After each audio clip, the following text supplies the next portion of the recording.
Hi guys, Dave with First Place Auto Parts, and today in the shop we're going to be working on our 1969 Chevelle project car that we're essentially doing a frame-up restoration on.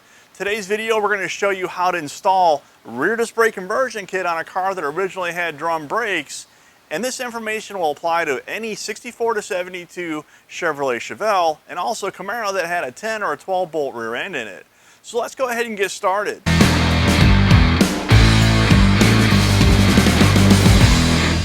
Rear disc brake conversions kits are really popular right now. We're going to upgrade the Street Series Performance Kit offered by First Place Auto Parts with the optional drilled and slotted rotors and also the black powder coated calipers.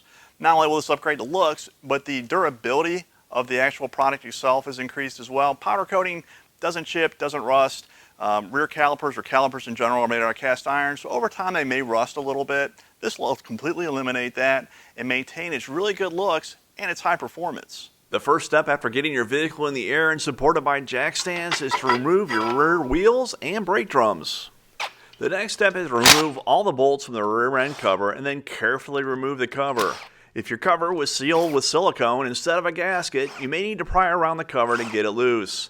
Have a drain pan that can hold at least 3 quarts of oil beneath the cover to catch all the old gear lube that will come out once the cover is removed. Our car has a freshly rebuilt rear end and the gears in it has no lube yet. Next, we are going to remove the center differential pin, which is a large pin running through the center of the differential. You do that by removing the 5/16 retaining bolt that goes through the differential housing and into the differential pin to keep it from backing out. And once you have finished loosening the bolt, simply remove the bolt from the differential housing and the pin. Next, we are going to remove the differential pin. Rotate the housing around so that you have access. It should come out easy, but don't be afraid to give it a little tap if you need to. With the differential pin removed, push on the axle from the flange area and the axle will slide inward about 1/4 of an inch, revealing the C-clip. Use a magnet and extract the C-clip from the housing. With the C-clip removed, the axle will slide right out of the housing. As you slide the axle out, be careful not to damage your axle seal. Alright guys, this is what it's going to look like when you're done and pull the axle out. You're basically going to have your brake assembly with the backing plate. Look, there's no reason to pull all this braking hardware apart. Simply remove these 4 attaching bolts right here on the top, 2 on the bottom.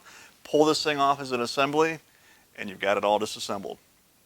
Now that we have everything disassembled, we are ready to begin installing the rear disc brake kit. Start by selecting the proper bracket. We are working on the left side, the driver's side of the car. We have chosen this bracket with the recess in this location, and the caliper clocks to the rear of the car in about the 2 o'clock position.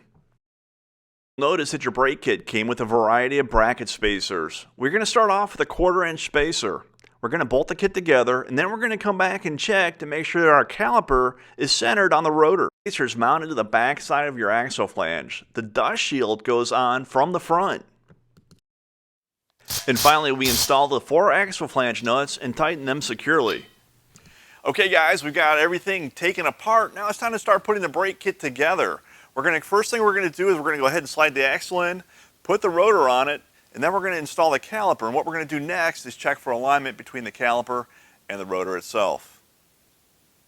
Next up, we're going to reinstall our axles and also reinstall our C-clips and the differential pins so that we can check the proper rotor to caliper alignment.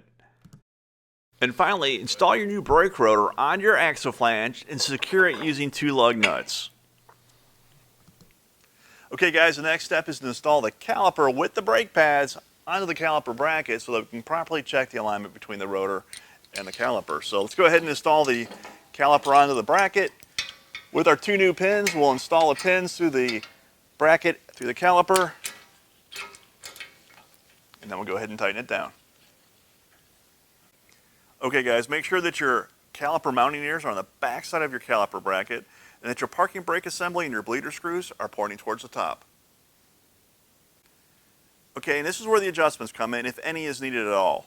What we want is the rotor to be equidistant between the inboard and the outboard pad, meaning that neither one of these pads should be driven into or dragging on the rotor itself.